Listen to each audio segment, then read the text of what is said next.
Kamusta? Ako nga pala si Vladimir Villasa at andito ako upang magtalakay sa inyo kung ano nga ba ang pang-ukol. Ano nga kaya ang pang-ukol? Ang pang-ukol ay isang bahagi ng pananalita sa Pilipino na ginagamit upang ipakita ang relasyon ng isang salita sa ibang salita sa pangungusap.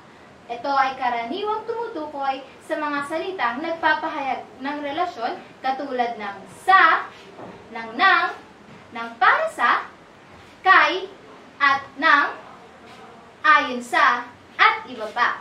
Ang mga pang-ukol ay mahalaga sa pagbuo ng tamang gramatika at kahulugan ng mga pangungusap. Ating talakayin naman ang mga karaniwang ginagamit na pananalita sa pang-ukol. Una na dyan ay ang sa. Ang sa ang ginagamit upang ipakita ang lokasyon o lugar kung saan nagaganap ang mga isang pangyayari. Halimbawa na lang neto ay pumunta siya sa palengke. Ito ay nagpapakita ng lokasyon kung saan siya pupunta. Ako naman tayo sa pangalawang pananalita, ang nang. Ang nang ay karaniwang ginagamit upang ipakita ang pagmamay-ari o kagamitan o karanasan ng isang tao. Halimbawa na lamang neto ay ang libro ng estudyante. So, nagtatangi ito ng pag-aari. Ibig sabihin, ang libro ay pagmamay-ari ng estudyante. Pangatlong pananalita ay ang para sa. Ang para sa ay ginagamit upang ipakita ng layunin o recipient ng isang kilos o bagay. Halimbawa, nagluto ako ng pagkain para sa karawan niya. Pinapakita nito na ang pagluluto ko ay para sa ibang tao para sa kanyang kaarawan. Pang-apat ay ang kay. Ang kay ay ginagamit upang ipakita ang relasyon o pagmamay-ari ng isang bagay o tao. Halimbawa na lamang nito ay nagtungo siya kay Juan para humiram ng libro.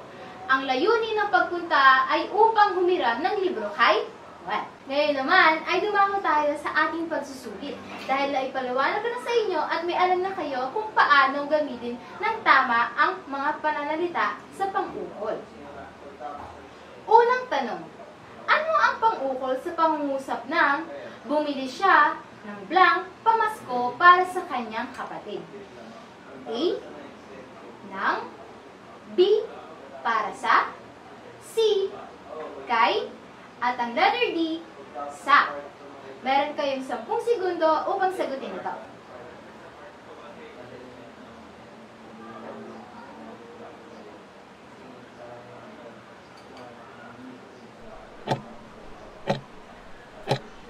Ang tamang sagot ay B. Para sa. Bakit nga ba? Sa pangungusap na bumili siya para sa pamasko para sa kanyang kapatid, ang paggamit ng para sa ay nagpapahiwatig na ang layunin ay ang pagbili ng kanyang regalo sa kanyang kapatid. Dumako naman tayo sa pangalawang tanong.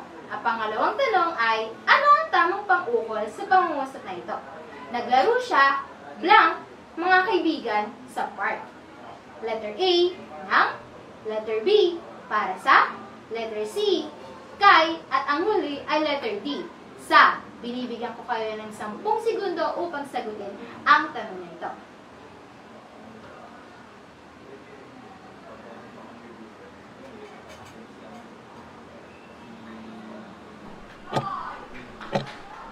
Ang tamang sagot ay letter D, sa.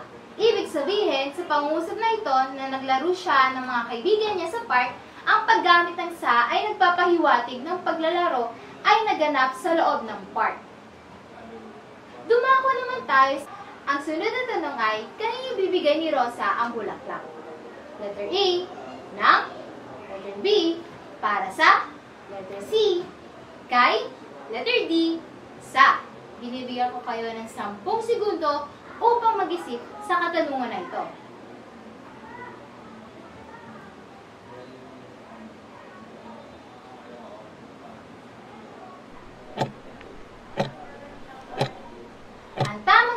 Ay letter C, kay.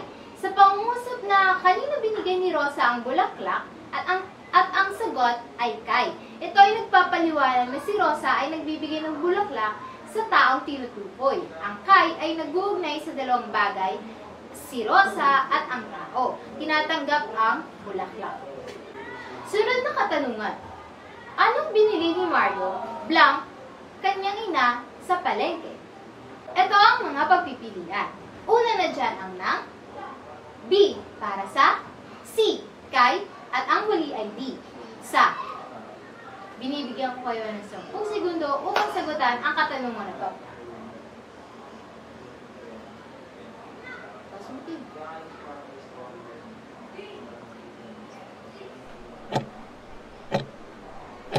Ang tamang sagot ay letter B, para sa. Paliwanag dito ay, ang paggamit ng para sa ay tumutukoy sa relasyon na binili ni Mario sa kanyang ina. Panglimang katanungan ay, saan pumunta si Carla, blank, kanyang karawan? Una, nang, pangalawa, para sa, pangatlo, kay, at ang panghuli ay sa.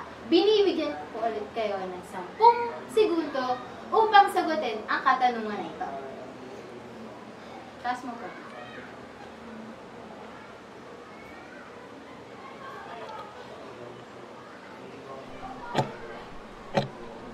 Ang tamang sagot ay letter D, ang sa. Sa paggamit ng sa pangungusap kung nasaan si Carla sa kanyang karawan ay nagpapahiwatig na ang kanyang lokasyon kung saan si Carla nagpunta. Sunod na tanong ay, ano ang pangukol sa pangungusap na nagtanim siya, blank, mga halaman sa hardin? Una, nang, pangalawa, para sa, pangatlo, para kay, pang-apat, sa. Binibigyan ko kayo ng 10 segundo upang isipin ang sasagot nyo sa tanong na ito.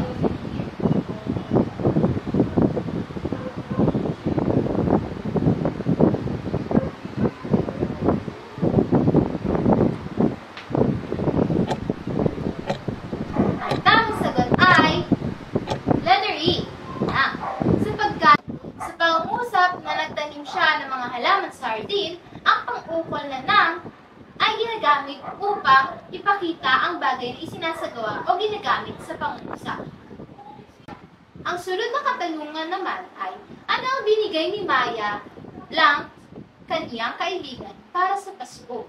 Ito ang mga pagpipilian. Letter A, nang, letter B, para sa, letter C, para kay, at letter D, nang. Binibigyan ko kayo ulit ng 10 segundo upang sagutin ang katanungan na ito.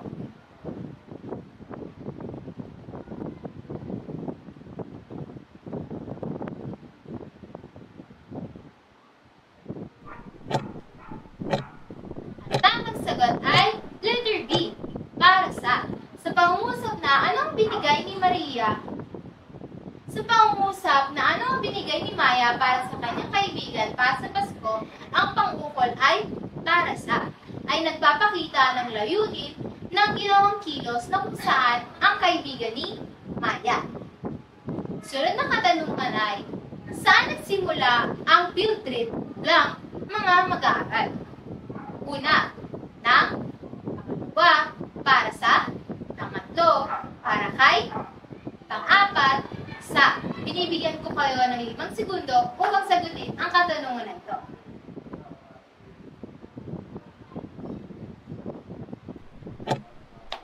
Tamang sagot ay letter D, sa. Ang pang-ukol na sa ay karaniwang ginagamit upang ipakita ang lokasyon o kung saan naganap o nagsimula ang isang pangyayari. Sa pangusap na saan nagsimula ang field trip sa mga mag-aaral ay sa ay nagpapahiwatig na ang field trip ay nagsimula sa tiyak na lokasyon kung saan nagtipon ang mga mag-aaral patungo sa kanilang paglalakbay. Sunod na tanong ay, sino ang nagluto ng masarap na pagkain? Blank, kaarawan ni Carlo. Ito ang ating pagpipilian. Una, nang, pangalawa, para kay, pangatlo, para sa, at ang pang-apat, sa. Binibigyan ko ulit kayo ng 5 segundo upang sagutin ang katanungan na ito.